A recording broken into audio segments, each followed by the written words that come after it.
Welcome, Martha McSally, Republican candidate for Congress. Martha, how you doing? I'm doing great. Thanks for having me back, John. All right. Well, it's good to have you back. You're starting to raise some money. People are taking you seriously. And that's money people as well as not only Republicans but independents, and Democrats are taking a look at you. Mm-hmm. How has this changed from that primary in which you really made such a significant, I think, impression on people with the number of votes that you've got? Second to Jesse Kelly and such, and people said, well, boy, if he doesn't make it, this is our candidate. Mm-hmm. You are the Republican candidate. What's changed? Have you changed? Did you learn something that you didn't know? I mean, yeah, well, I learned a lot, obviously, in my 68-day campaign from a cold start, and in a very contested Republican primary, so that's got a different flavor to it than kind of where we are right now. And yeah, I definitely learned a lot. I learned about the process. I learned a lot about a lot of different things. It's probably not worth talking about all of them, but it was good to have the time to reflect on all that and make sure that we're organized and ready to go and coming out of the chutes really with a 4-month plan to try and win this seat. And, one of the more amazing things about you, not only the story of being such a first for a woman in the Air Force, but when you didn't know the answer to a question in the beginning in that primary, you said, I don't know the answer, but I'll tell you tomorrow. Yeah. And you did your homework. And you had been out of the country. So some of these domestic issues were things you really had to spend some time with, really, and make up your mind about what is the history of it, how would I, vote on it, and I want to know everything I can about healthcare, 1070, all those things. Yeah, and is that fair to say? I mean, you had to catch up a bit? I would say a little bit. I mean, I think that was overplayed a bit by some of my opponents, to be honest with you. But, like many Americans, I was very frustrated with the political process and what's going on in D.C. and all the different personalities and all that. And so I was disgusted and sort of disengaged, and I'm not going to apologize for that. So, when it came to getting deeply into those, process issues and personalities and who stands for what, I needed to do that. But I was aware of what's going on in America. My heart and my ties are to Southern Arizona since 1994. So I think it was a bit overplayed. I will say that I come across with, authenticity. That's a part of who I am. Sure. And so if I don't know the answer to something, I'm not going to make something up, like maybe a typical politician. I'm not going to give you a 15-second soundbite that somebody told me to say. That was my point. Yeah, I mean, these are complex issues facing our community and our nation. And if I'm going to really represent the people of Southern Arizona and kind of restore what that means, the core principles of what that means in Congress, which I think we've lost, then I need to make sure I've done my homework. I sit with the experts in areas that I'm not, the expert. I try and understand the complexities of it, and we figure out how to solve these problems together. So, like healthcare, I've spent a lot of time sitting down with doctors, hospital administrators, and many other types of people saying, look, this is a complex issue, and we need to figure out how to bring the cost down and make it affordable, available. What are the types of things that are going to do this? Let's stop talking about what we're against. Start talking about what we're for in order to not have this bankrupt. Well, that's what you said to me. You said, look, it's not just, okay, I'm going to vote for the repeal of Obamacare. Right. Well, what's going to replace it? Because we have the problem. No matter what happens with Obamacare, you still got the problem. Exactly. You have to have affordable, available health care, some way, somehow. Exactly. And so you can vote all you want to 33 times in Congress to repeal it, but what are you going to do? Replace it. Because the problem doesn't go away. No, it doesn't. And we can't go back to where we were. Again, it's going to bankrupt our country. So we have to make health care affordable and available at the lowest possible cost. We're paying way too much right now. We got to use free market principles to the max extent possible. But it's not a government-run health care, but we have got to figure out how we're going to bring those costs down using market-based principles to the max extent possible. And it's complex. There's many different parts of it. When I talk to one element, they think it's got a certain, there's a certain thing you need to fix over here. And then I talk to those experts, and they maybe have a different perspective. We have to come together as a community, as a nation. This is going to bankrupt us. We've got to figure out how to bring the cost down and make it affordable and available. What's your thinking on where do we begin to do that? Well, I mean, some of the things that I've heard from, again, a number of people in the healthcare community, the easiest one is being able to buy insurance across state lines. I mean, that's the first one that just sort of opens up markets and makes it more competitive. We clearly got to deal with the fraud in the system. You're going to be able to save money there. I sat down with the Sierra Vista Regional Health Center for several hours, and they gave me a chart of all the different regulatory guidance and all the different agencies that they have to, comply with, just the compliance stuff. It was unbelievably suffocating. So somehow we have got to, some regulation is okay, but it's gotten out of control so that, I don't know, some ridiculous amount of percent of their employers were just in the compliance business, which is just, driving up costs. And the idea, too, of pre-existing conditions, we know that there are a great many people that are just one serious illness away from losing everything. Yeah. That's the truth. That's the fact. Mm-hmm. And, most Americans think, well, we ought to deal with that. Yeah. We ought to find a way to say, just because you're wealthy doesn't mean that you can Right. get sick and everything's fine. If you're poor, you get sick, you lose it all. Right. I mean, there's got to be a way. There needs to be a way, but it's not the Obamacare way. It's not by make everybody have skin in the game, force everybody to get into the system and then have a government-run inefficient system. So how do we address some of those issues of pre-existing conditions? How do we bring the cost down? Again, we got to sit with the experts and try and figure this out, because I realize there are people who are left out there in a lurch, who, because of just something that happened overnight, are now in a situation they can't get care. The solution is not government taking over the system. Supreme Court decision surprised you? It really did. Yeah. I really thought that the individual mandate was going to be ruled unconstitutional. Yeah. And who would have thought? Everybody was focused on the Commerce Clause. Sure. Who would have thought that it's the very thing that it wasn't sold as? This is not a tax, is the very thing it's defended as. And so, that right there is, it shows its true colors of what it really is. It is going to be the single biggest tax increase to Americans, mostly affecting the middle class. Let's be real. The middle class is going to be impacted by this more than anyone. And, this is putting us on the road towards additional debt, on the road towards what's going on in Europe, on the road towards what we're seeing happen in Greece and other places. This is not the direction that the American people want to go in. This is not the direction that the Southern Arizonans want to go in. It's going to suffocate small businesses, which are the engine of growth here. And so, we just need to get this under control. And we had another dramatic ruling from the Supreme Court on 1070. Mm-hmm. What was your reaction to that? Again, it was a mixed ruling, as you know, but the main one being the 2B, I think it was, right? The papers, ability. Please, or whatever. Yeah, I put a pretty extensive response on Facebook. As I'm running for the House of Representatives, I totally understand why Arizona felt like they needed to pass something like SB 1070, because the federal government is failing. The federal government is failing in its responsibilities to secure the border. It's failing to have real immigration reform, legal immigration reform, and it's failing to enforce the laws on the books. So it doesn't surprise me in that sense. I have shared that I am concerned. I have many Hispanic legal friends who are concerned about how this thing will be executed, so that they are not racially profiled. And, as a former military commander, I'd always say that it's my responsibility to give very specific guidance so that the sergeants and the lieutenants don't have to make broad strategic judgment on the ground as they're executing the mission that have strategic implications. So, I'd like to see how this plays out to make sure that those people that are here legally are not profiled. And I think the way to do that is if you don't show a license, because that's part of the law. There's a lot of myth. You show an Arizona driver's license and the conversation's over. But if you don't show one, like if I don't show one on my way to work, then I should be looked up just as much as my next door neighbor who's Hispanic.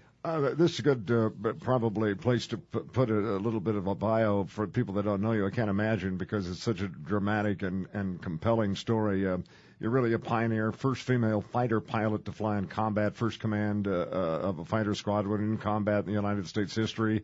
2001, 2002, you earned the national recognition for successfully overturning military policy requiring all U.S. service women to wear a Muslim garb, headscarf, when off base in Saudi Arabia. That was dramatic. You told the story of your father dying when you were young, then to the Air Force Academy, and then to Harvard. It's a great American story of really perseverance against odds, because it was more difficult for you. You have to say that, wasn't it? As a woman in the Air Force in those years, you broke ground, you broke the glass ceiling, and it was not the same as it was for a man, was it? Well, I consider to look at it like I was brought up with the values of freedom, opportunity, and personal responsibility. And I chose to serve my country, to get a good education, and to serve and defend the things that I believe in, and defend our freedoms and defend our nation. And sure, there were some challenges along the way, but, I had a lot of great opportunities, and despite those challenges, was able to continue to serve and push through them. And maybe make some changes in the environment and the culture around, and and provide a example for those who are coming behind me, because there are many women before me who also, in their own way, whether it was the women who flew in World War II, the WASPs are just an amazing example to me, who were pioneering for me. So if I've got a pioneering spirit, and that certainly comes with catching flack and having to deal with challenges from time to time, but that's kind of the way I was made, and I was just grateful to have the opportunity to serve. This may seem like the dumbest question ever asked, but what do you think of American politics? It's a money game. You're going to have to raise $1 million to be competitive. Yeah. And no matter where it comes from, whether it's outside sources, the money you raise, it's a money game. When I first jumped into CD8, and I thought, this is all about our country, and, you wanted to serve and make a difference. Right. And I had that talk with my team, and they're like, Martha, it's all about the money. And I was like, no, it can't be. This is America. The land of the free and the home of the brave. Yeah, Martha, shut up. It's all about the money. You gotta call everyone you know. You gotta shake them down. Exactly. And I was like, no, it can't be that way. I sort of laugh about it now that I went through, similar to a grief process, like denial, anger, depression, acceptance. Sure. And when I finally got to that acceptance point, I said, okay, you know what? The bottom line is I am here to serve. I'm stepping up to serve in this new mission. By the way, the oath of office for a congresswoman is the same as the oath of office for an officer in the military. It's the same exact oath of office. I just consider this a continuation of my service. And in order to be able to be successful, we have got to be able to, fuel our engines to sort of victory. So this is a necessary part of it, and so we just got to have this as part of our mission, and I just got to figure out how to go get it. And so I just turned it into part of the mission, and did the best I could. I mean, I had no business raising the money that I did in CD8, is what many people at the national level said, but we did it, and we showed that I can raise money, and we showed that people are willing to invest in my race, and we need to do that again. Our report for the next quarter is going to be out probably tomorrow, and we're going to knock some people's socks off at the national level with what I was able to raise basically in 2 weeks since we got back in the game. But we got more to go. We got to raise $1 million, like you said. When you talk to people about money, they want to say, well, what makes you think you could win? Because people like to back winners. So what makes you think you can win this race? I mean, Barbara had an overwhelming, dramatic victory over Jesse Kelly. No one expected that margin. Yeah, no one. No, absolutely right. I mean, when I ask people, I don't ask them for a donation or a contribution. I ask them for an investment. People are only going to give their money to something that they think they're going to get a return on. And I think we're in a different place now. I mean, the special election was about completing Gabby Gifford's term. And the people of Southern Arizona decided that Ron Barber was the person to do that. November is about the future. November is about who do we want to represent the people of Southern Arizona to address these complex issues, who has the leadership, who has the authenticity, who has the background, the education, the energy in order to represent us and move forward. Someone that you may not agree with, but at least you can trust. I'm going to be real with you. I'm going to have a dialogue with you, and I think I got a good chance to win. I mean, you got to be able to win Republicans, Independents, and Democrats in order to win this seat. So I think my background and my profile of service and character and record, I think, is something that I hope would appeal across the board to people. 85% of America doesn't think much of Congress. Mm-hmm. I mean, you're running for a job people don't think very much of. Right. How do you change that? How do you really change that in this really white-hot political climate? It's part of why I'm here. I mean, I found myself, as I mentioned, just frustrated about it myself, and I looked at myself in the mirror and said, you know what, I'm an athlete, I'm not a spectator. When I think something's wrong, I do something about it. I don't complain about it. Somebody's going to be representing the people of Southern Arizona in the U.S. House of Representatives.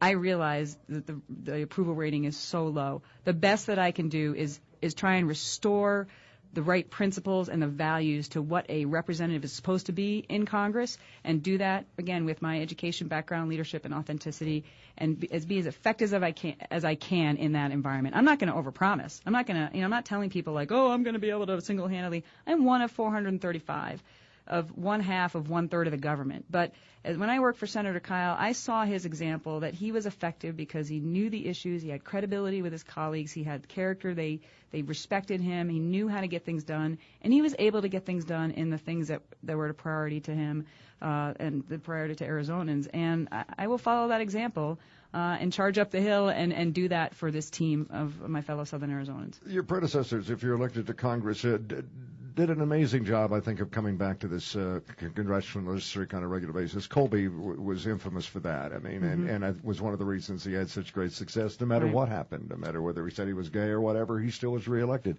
because people felt they knew him. They felt like they could talk to him, and they felt like, oh, he's going to be here next week. If not next week, he'll be here the week after. I think Gabrielle Gifford said the same thing. Ron Barber's trying to do that. I would assume that kind of commitment would come from you. You've got to stay in touch with these people that sent you there, or they won't send you back. You have to. I mean, it is a very high-energy lifestyle to be going back and forth, doing the business in D.C. and then being back in the district. I watched that with Senator Kyle. That's what you have to do in order to effectively represent the people here. So, I mean, my military experience, when we ramp up and we go on combat deployments, and after 9/11 and being overseas for over 2.5 years in combat zones, I mean, we know how to get into that mode where you're going and, you know, you can sleep is overrated and you just got to stay at that pace and that energy in order to be effective in both places. And I'm committed to do that. I saw that lifestyle in Senator Kyle, and that's what I plan to emulate, is I got to be back here to the max extent possible to be able to actually represent those interests in D.C. 2010, so much of the debate literally was about the border security. This year it's about health care. Yeah. But it's also about jobs and the economy. Everybody's thinking, are we ever going to get out of this? I mean, it's dragging along so much slower than people thought. We all had hopes that it would just go away eventually here. And it will.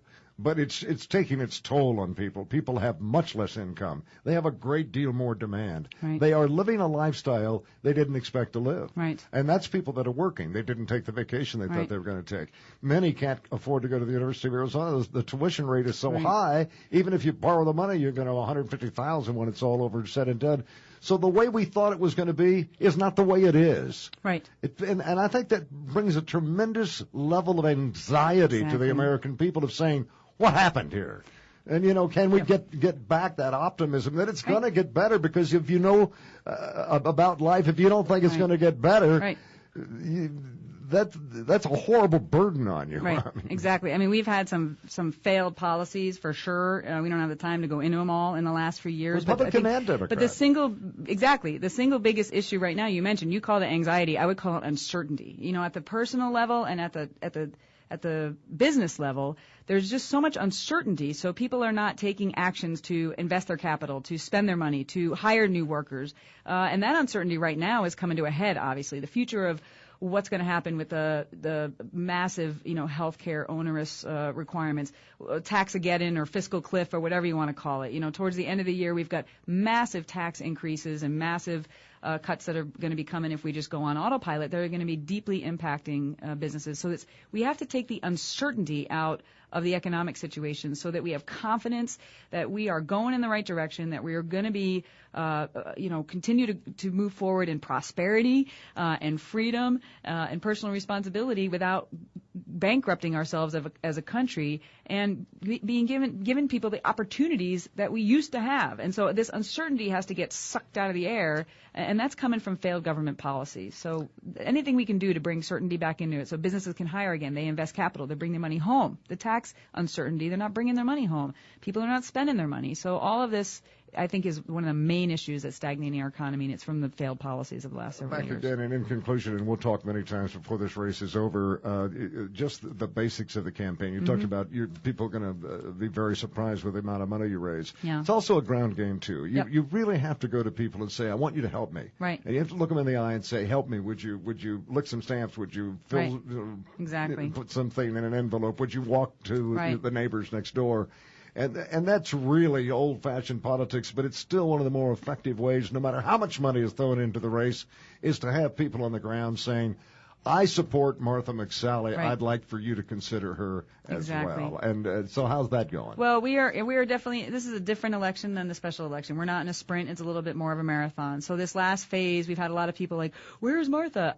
I have been fundraising. I have been on the phone fundraising because that is the number one issue in order to get some credibility, both in Washington, D.C. and other places, that people are not election fatigued and they are willing to fight for this seat. That is the only indication. So I have been focused on that. And now we're in also an organizational stage. We're bringing in some professional staff. We are getting our ground game organized. We're making sure if anybody's willing to volunteer or do a meet and greet or a fundraiser that we're getting that all set up. And then as we move into no one's paying a lot of attention right now until we get past probably end of August, that last ground game of the phone calls, of the walk in the neighborhoods, of getting out there.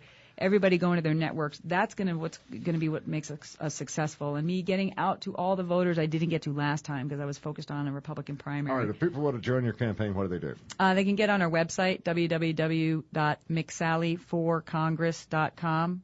with FOR spelled out. They can click on volunteer. They can click on donate. They can sign up just to be on the email distro list. We're actually changing the website around in the next couple of days to make it a little bit different. So you'll see a new face to it, but that'll still get you there. And then we can keep you notified of what's going on. And we'd love for any help. We'd love for people to offer to, again, host meet and greets and obviously the contributions if you're willing to invest. You'll come back again, will you? Absolutely. Thanks, John. Martha, good to see you again. Good to see you, too. Take care. Congratulations on this effort. Martha McSally, Republican candidate for Congress. Nancy